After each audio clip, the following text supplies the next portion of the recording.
Oke guys, gua di sini mau sharing apa itu mere exposure effect. Mere exposure effect adalah sebuah fenomena psikologis yang terjadi pada seseorang, yaitu ketika seseorang menyukai sesuatu hanya karena sering melihat atau sering mendengar sesuatu tersebut.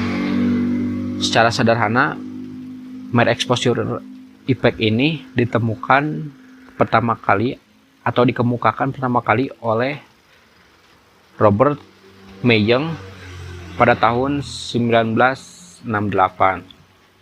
Nah, singkatnya, mere exposure ini yaitu ketika seseorang menyukai sesuatu karena sering melihat sesuatu atau mendengar sesuatu.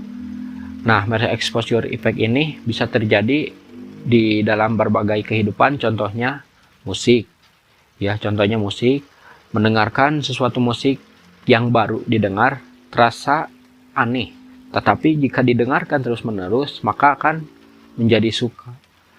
Kemudian dalam produk atau iklan atau branding, ya kita melihat billboard, iklan seperti McD, Grab dan yang lainnya. Itu ketika awal-awal melihat itu terasa aneh, tetapi ketika dilihat terus-menerus kita akan lebih cenderung menyukainya daripada iklan yang jarang terlihat. Kemudian makanan, ya, makanan ketika kita makan sesuatu yang aneh rasanya, ketika terus makan, terus makan, akan suka gitu, kita akan suka.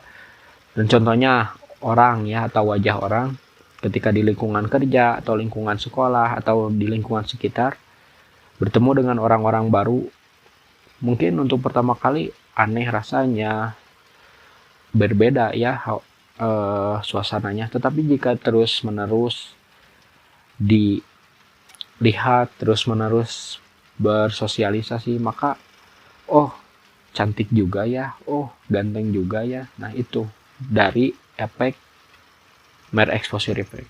Apakah kamu juga sering mengalami? Ya pasti mengalami mengalami mere exposure effect ini. Nah, mere exposure